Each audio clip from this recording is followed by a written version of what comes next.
Good morning everyone, welcome back to our new video. আশা করি সবাই ভালো আছো, সুস্থ আছো, আমরাও ভালো আছি। তো এই যে সকালবেলা ঘুম থেকে উঠলাম, ব্রাশ কলগেট নিলাম, এখন বসে বসে ব্রাশ করব। আর আজকে সকাল সকাল খুব সুন্দর রোদ উঠে গিয়েছে। এরকম রোদ প্রত্যেক দিন থাকলে ভালো হয়। কোনো কোনো দিন তো সকালবেলা করে এত কুয়াশা পড়ে কিছুই দেখা যায় না। যাই হোক, রোদটা বেশ ভালো লাগছে। এখন রোদে বসে বসে আমি ব্রাশটা সেরে নিই, তারপরে জুসোনাকে ব্রাশ করিয়ে দিয়ে ওর খাবার রেডি করব। আমার এটা অভ্যাস, হয়তো বাড়ির পিছনের দিকে হাঁটাচলা করতে করতে ব্রাশ করব, না হলে এই জায়গাটায় বসে ব্রাশ করব, কারণ এখানটায় খুব সুন্দর রোদ। বারান্দাটা নতুন টিনের দেওয়ার কারণে যখন রোদ ওঠে না, টিনের আলোটা একদম ঘরের ভিতরে পড়ে। সকালবেলা উঠেই কিছু একটা বলছিল আর কানাকাটি করছিল জুসোনা, তারপরে ওকে চুপ করিয়ে রেখে ব্রাশ করে মুখ ধুয়ে দিয়ে আগে খালি পেটে একটু গরম জল খাওয়াই দিলাম। মানে গরম জলটা ঠান্ডা করে অবশ্যই, কারণ গরম জলটা হচ্ছে ফ্লাক্সের মধ্যে কালকে রেখে দিয়েছিলাম, তো ওটা একটু একটু করে বের করে ঠান্ডা করে খাওয়াবো সকালবেলা। তো খালি পেটে জল খাওয়ানোর কিছুক্ষণ পর ওকে প্রোটিন পাউডারটা গরম জলে গুলিয়ে খাওয়াই দিলাম বিস্কুটের সাথে। আর এখন আমি বিছানাটা গুছিয়ে নিচ্ছি, তার একটু পরে ওকে ডালিয়া বা ভাত খাওয়াই দেবো একদম 10টা সাড়ে 10টার দিকে। এটা একটা রুটিন হয়ে গিয়েছে, ডেইলি রুটিন। যেইভাবে ডাক্তার বলেছে, যেইভাবে ওর ডায়েট চার্টটা করে দিয়েছে, যে টাইমে খাওয়ানো, ঠিক শেষে টাইমগুলোই আমি ফলো করছি। তাতে কিন্তু অনেকটা ভালো হয়েছে, ওর রুচিটা অনেকটা ঠিক আছে। আগে কি হতো, মানে খাওয়ার সেরকম একটা টাইম ছিল না, যে টাইমে পেতাম সে টাইমে খাওয়াইতাম। তো তখনও এত তাড়াতাড়ি খাওয়াইলে খাওয়ার রুচিটাও থাকে না, তখন খেতেও যায় না।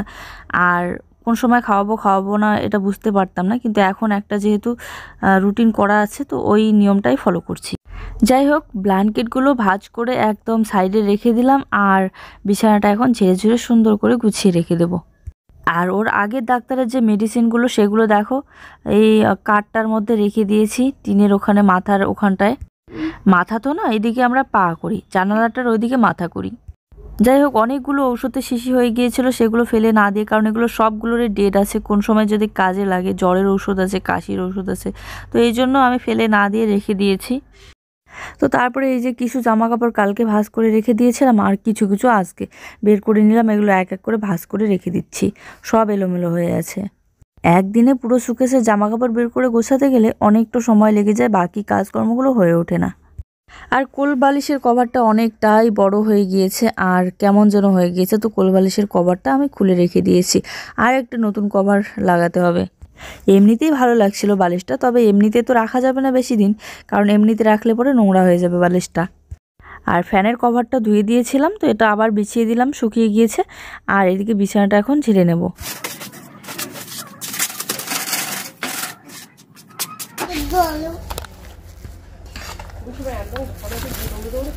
তো তারপরে দেখো, ভাবছিলাম এখন বাজে 10:30, জুসোনার জন্য ডালিয়া বানাই। তো এদিকে আবার শাশুড়িমা রান্না করে নিয়েছে সেদ্ধ ভাত, তার মধ্যে ডাল ছিল, তারপরে ঘন্ট ছিল। তো এগুলো দিয়েই খাওয়া দাওয়া করতে বললো, তো এগুলো দিয়েই খাওয়া দাওয়া করে নিচ্ছি। আর জুসোনাকে লবণ তেল দিয়ে আলু সেদ্ধ মেখে দিয়েছি, ও খুব সুন্দর করে খাচ্ছে। আর ঘি থাকলে ঘিটা মেখে দিতাম, কিন্তু ঘি শেষ হয়ে গিয়েছে। আজকে আবার ঘি নিয়ে আসবে, প্রত্যেক দিন ডালিয়াতে ঘি খায়, তো এর জন্য ঘিটা তাড়াতাড়ি শেষ হয়ে যায়। আর বড় ঘির কৌটো নেওয়া হয় না, একদম ছোট ছোটোগুলো নিয়ে আসা হয়, তাই খুব তাড়াতাড়ি শেষ হয়ে যায়। আর বড় ঘির কৌটোগুলো আমাদের এখানটায় বাজারে পাওয়া যায় না, অনেক দূর থেকে নিয়ে আসতে হয়, যেমন ফালাকাটা বা মাথা ভাঙা, যেখান থেকে ডালিয়ে নিয়ে আসা হয়। তো আর ওই ঘির কৌটোগুলোর দামও একটু বেশি নেয়, তাই ছোট ছোট নিয়ে এসে খাওয়াই। তো দেখো, ওরা এত রোদের মধ্যে খেতে বসে পড়েছে, আমার তো প্রচণ্ড গরম লাগছিল, তাই পরে সোয়েটারটা খুলে রেখে আমিও বসে পড়লাম খাওয়া দাওয়া করতে। আগে জুসোনাকে ভাতটা সুন্দর করে মেখে দিলাম, কারণ ও বলছিল যে একা হাতে খাবে, আর ওর সোয়েটারটাও খুলে দিলাম। শীতকালে এই সময়টা রোদে বসে বসে খেতে দারুণ লাগে। সরি গো, আজকেও না ভিডিওটা দিতে অনেকটাই দেরি হয়ে গেল, কারণ ইদানিং আমার একটু দেরি হবে, আর এই সময়টা করেই ভিডিও আসবে, তোমরা একটু দেখে নিও। আর আমাদের সাধারণ জীবনযাপনগুলো তোমাদের কাছে কীরকম লাগে অবশ্যই কমেন্ট করে জানিও। আমার এই সাধারণ জীবনযাপন আমাদের কাছে তো বেশ ভালো লাগে। মাঝে মধ্যেই দেখবে সাধারণভাবে জীবনযাপন করাটার মধ্যে একটা অসাধারণ শান্তি খুঁজে পাওয়া যায়। আর টাকার অভাব তো সব সময় মানুষের সবার জীবনে লেগেই থাকে। টাকার কথা ছাড়ো, টাকা আজ আছে কাল নেই, কখন থাকবে কখন থাকবে না তার বলা যায় না। তাই যা আছে, যতটুকু আছে ততটুকুতেই খুশি থাকতে বেশি ভালোবাসি, আর ততটুকুতেই খুশি আছি। তো যাই হোক, এদিকে ঘরটা ঝাড়ু দিয়ে পরিষ্কার করে নিলাম, এখন বারান্দাটা ঝাড়ু দিয়ে পরিষ্কার করে নিচ্ছি। আর এদিকে রোদটা বেশ ভালোই আছে, আচারটা একটু রোদের মধ্যে দিতে হবে। বারান্দাটা কি ভালো লাগছে তাই না? এটা দেওয়ার পর কিন্তু অনেকটাই সুন্দর হয়েছে। আর আগে যেরকম ঘরটা একটু বেশি অন্ধকার হয়ে থাকতো, এই টিনগুলো দেওয়ার কারণে একটু আলো আলো হয়ে থাকে, কারণ টিনের মধ্যে রোদের যে তাপটা পায় সেটা, মানে নতুন টিন তো একটু জ্বলে। তো এই যে নিয়ে নিলাম জুয়ের জন্য ফল, একটা বেদানা নিয়ে নিলাম, আর হচ্ছে ছুরি নিয়ে নিলাম, ওখানে রোদে বসে বসে কেটে খাওয়াবো। ওইদিকে সবাই ভুট্টা কাটছে। ভুট্টার এই সময়টা আমি বসে বসে এডিট করতাম, তো এই সময়টা জুসোনাকে এখন খাওয়াই দেব, তাই আর এডিট করতে পেলাম না। চলো ওকে গিয়ে বসে খাওয়াই দিই। আমি বসে না থাকলে পরে ওকে যদি একা দেই ও সবটাই মানে নষ্ট করবে, তো এর জন্য বসে থেকে ওকে খাওয়াইতে হয়। এদিকে রোদে যেহেতু চলে আসলাম, তো আচারটাও নিয়ে আসলাম। আর এই যে বাইরে খোলা মাঠের মধ্যে আচারটা রোদে দিলে পরে একটা ভয় থাকে কুকুর বিড়ালের, আর তখন কেমন যেন লাগে, মনটা খুঁতখুত করে যে কুকুরে মানে মুখ লাগিয়েছে কিনা। তো এর জন্য এই ভেতরেই দিয়ে দিচ্ছি, আর এই ভেতরটা ঘেরা আছে, তো এদিকে কুকুর বিড়ালও যায় না। প্রত্যেক দিন আচারটা রোদে দিতে দিতে এখন কিন্তু জলপাইটা অনেকটাই নরম হয়ে যাচ্ছে। এই আচারটা গরমের দিনে খেতে খুব ভালো লাগবে, কারণ গরমের দিনে টক খেতে খুব ইচ্ছে করে, তখন আবার বেশি একটা পাওয়া যায় না ওই কাঁচা আম ছাড়া। শাড়ি পরে হাঁটাচলা করবা না একদম, যদি উল্টে পড়ো তাহলে কিন্তু মার হবে। ওইখানেই বসে থাক। তো বন্ধুরা এই যে মাছ নিয়ে এসেছে,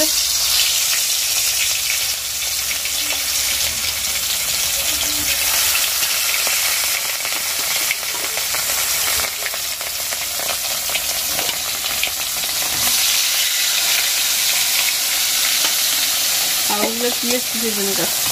মাছের তেল বানানোর জন্য। মাছের তেল বানাবো আমি তো। কাটছি এই যে আলু কাটছে, আলু আরো কাটতে হবে, এইটুকু দিয়ে কিচ্ছু হবে না, এটুকু আলু দিয়ে মাছের তেলটা হবে।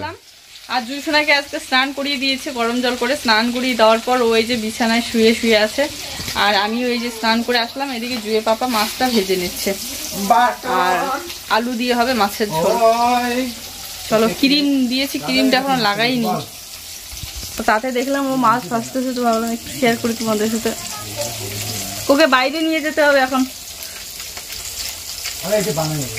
ওকে ঘরে রাখা যাবে না। ঠিক আছে, আমি বাইরে নিয়ে যাচ্ছি মাছটা। চলো শোনো, চলো।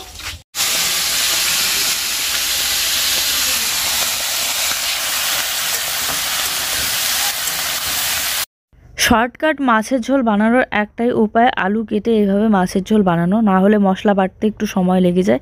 তো আজকে অনেকটাই দেরি হয়ে গেল, আর এদিকে জুসোনার খাওয়ার টাইম হয়ে যাচ্ছে। তো এদিকে আলু কেটে এইভাবে আমি প্রথমে লঙ্কা আর পেঁয়াজ ভালো করে ভেজে নিয়ে তারপরে আমি আলুটা দিয়ে লবণ হলুদ দিয়ে ভালো করে নেড়ে চেড়ে জল দিয়ে সেদ্ধ করলাম। এখন আলুটা কষিয়ে নিচ্ছি, কষিয়ে নেওয়ার পর আমি ঝোলের জন্য জল দিয়ে দেবো, আর তারপরে ফুটিয়ে নিয়ে মাছগুলো এর মধ্যে দিয়ে দেবো। মাছ আর একটুখানি বেশি করে নিয়ে এসেছিল, জুয়ের ঠাম্মি আর কিছুর জন্য দিয়ে, আর আমাদের জন্য রেখে দিয়েছি বলতে কি এই যে আমাদের জন্য এগুলো। তো এই যে মাছের ঝোলটা বানিয়ে জুসোনাকে খাওয়াই দেবো। আর ওদিকে বলো তো কি, আমাদের যে রান্নাঘরটা আছে, রান্নাঘরটা ভাঙছে, মানে চালটা নিচে নামাচ্ছে আর কি, চালটা ভাঙছে, কারণ সরকারি ঘরের টাকা ঢুকতে শুরু হয়ে গিয়েছে প্রায় সবারই। তো অন্য জায়গায় ঢুকতেছি নাকি জানি না, কিন্তু আমাদের এদিকে ঢুকতে শুরু হয়ে গিয়েছে সবাই। তো ওই জায়গাটা হচ্ছে নতুন করে টিনের ঘর দেওয়া হবে, থাকার ঘর। আর আগের যে আমার শাশুড়ি মায়ের টিনের ঘরটা আছে, ওই ঘরটা ভেঙে ওইদিকে তোলা হবে। তো এর জন্য চালটা ভাঙতেছে জুয়ের পাপা, দাদা, তারপরে জুয়ের ঠাম্মি।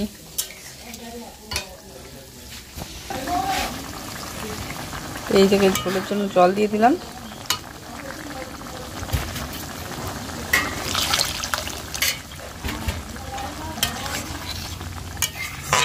এইগুলো ছিল দেশি ধনেপাতা, আর দেশি ধনেপাতা দিয়ে এইভাবে আলুর ঝোল খেতে অনেকটাই ভালো লাগে। তবে আজকে একটু হলুদ মানে কম ছিল আর কি, তাই হলুদ কম পড়ে গিয়েছে হয়তো, তাই কালারটা এরকম লাগছে, নাকি ঠিক হয়েছে বুঝতে পারছি না। এদিকে দেখো রান্নাঘরের চাল কিন্তু খোলা হয়ে গিয়েছে প্রায়, আর অর্ধেকটা বাকি। শীতকাল বলে এরকম খোলা আকাশের নিচে কয়েকদিন রান্না করে খাওয়া যাবে, যতদিন পর্যন্ত ঘরটা ঠিকঠাক করা না হচ্ছে। আর বৃষ্টির দিন হলে তো বাবারে বাবা, এইভাবে খোলা কিছুতেই রাখা যেত না, আর বিশেষ করে হাওয়া বাতাসের দিন হলে কয়েকদিনের মধ্যে এখানে ঘর উঠে।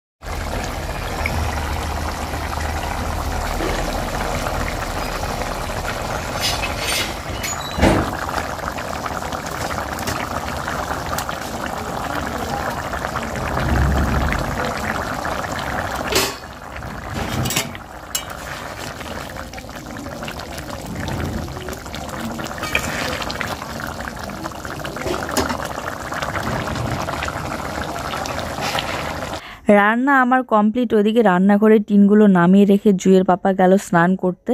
আর এখন আমি ও স্নান করে আস্তে আস্তে ততক্ষণে জুইসোনাকে ভাত খাওয়াই দেব। আর জুইসোনা এভাবে আলু দিয়ে মাছের ঝোল খেতে খুব খুব পছন্দ করে। মাছটা আসলে জুইসোনার জন্যই নিয়ে আসা।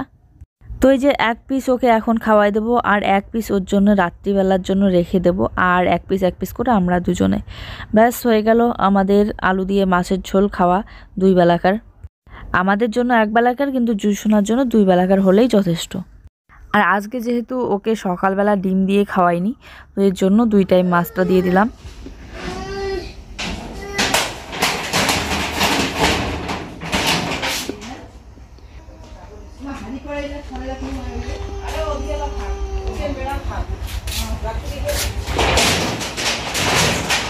এই দেখো চাল তো খোলা হয়ে গিয়েছে। চালগুলো ছিল মাটির টিনের চাল। মাটির টিনগুলো তো প্রচণ্ড ভারী হয়, এগুলো তোলা যায় না। 1 হাত 2-3 জন মিলে ধরে ধরে ওগুলো নামানো হলো। আর এখন এই সাইডের টিনগুলো। আর তারপরে এখন জুসোনাকে ঘুম পাড়ানোর চেষ্টা করছিলাম শুয়ে শুয়ে, কিন্তু ও কিছুতেই ঘুমাবে না। ওর পাপার সাথে শুয়ে শুয়ে মোবাইল দেখছে। তো যাই হোক, না ঘুমাইলে আর কত জোর করব, আজকের দিনটা খেলা করবে। বিকেলবেলা না ঘুমালে ওর একটাই সমস্যা হয়, সন্ধ্যা হতেই ঘুমিয়ে পড়তে চায়। যাই হোক, এখানে এখন গরুর দুধ জাল দিয়ে নিলাম। এখন দুধটা ঠান্ডা করে তারপরে ওকে বিস্কিট দিয়ে খাওয়াবো। লেগে গিয়েছে সন্ধ্যা। আর ওকে খাওয়াই রেখে এখন আমি ভিডিওটা এডিট করে যাব তাড়াতাড়ি করে আপলোড দিতে। যদি বিকেলবেলাটাও ঘুমাইতো তাহলে বিকেলবেলাই আমি ভিডিওটা এডিট করতে পারতাম, কিন্তু ও ঘুমায়নি। আর ওকে চেষ্টা করছিলাম ঘুম পাড়ানোর, ওই এরকম সেরকম করতে করতে লেগে গেল সন্ধ্যা। এখন ওকে দুধটা খাওয়ায় ওর ঠাম্মির ঘরে দিয়ে যাব, কারণ বাইরে শীত পড়ছে। চলো আজকের ভিডিওটা এই পর্যন্ত। সবাই ভালো থেকো, সুস্থ থেকো, টাটা, গুড নাইট। দেখা হচ্ছে নতুন ভিডিও।